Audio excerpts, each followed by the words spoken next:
তো গাইস এইটুকু ভিডিও দেখার পরে অনেকে ভাবছে যে এখানে হয়েছে কি। গাইস এখানে অনেক একটা বড় হাদসা হয়ে গেছে, যেটা মানে বলার কোনো নাই। অনেক দুর্ভাগ্যজনক একটা ঘটনা হয়ে গেছে এখানে। এখানে গাইস একটার পরে একটা অ্যাম্বুলেন্স, পানির গাড়ি একটার পরে একটা আছে, তারপরে টিভি লাইভ, যত মানে অনেক ধরনের নিউজ লাইভ এখানে এসে গেছে। এত বড় ঘটনা একটা হয়ে গেছে। এখানে অনেক মানুষের ভিড়, দেখে নাও একটার পরে একটা অ্যাম্বুলেন্স, পানির গাড়ি একটার পরে আসছে যাচ্ছে। কত লোক ক্ষতি হয়েছে এখনো বলা যাবে না গাইস। তো এখন পর্যন্ত কোনো জানা যায় নাই কয়জন মরছে, কয়জনের মানে আঘাত হয়েছে, এখন পর্যন্ত কিছুই জানা যায় নাই। অ্যাম্বুলেন্স যাচ্ছে, রুগী নিয়েছে, হসপিটাল নিয়ে যাচ্ছে, কিছুই এখন তখন বলা যায় নাই।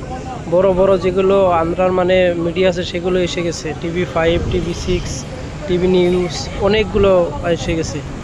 এখানে আসলে তো ঘটনাটা হয়েছে কি, এখানে রিয়েক্টর যেগুলো মানে ফার্মাসিউটিক কেমিক্যাল রেডি হয়, এগুলো রিয়েক্টর ব্রাশ হয়ে গেছে। রিয়েক্টর মানে ব্রাশ হয়ে গেছে, এরকম ব্রাশ হয়ে গেছে যে বমের চেয়ে অনেক বেশি হয়ে গেছে। ব্রাশে অনেক লোক আহত হয়ে গেছে, কয়জন মরেছে এখনও টোটাল খবর আসে নাই গাইস।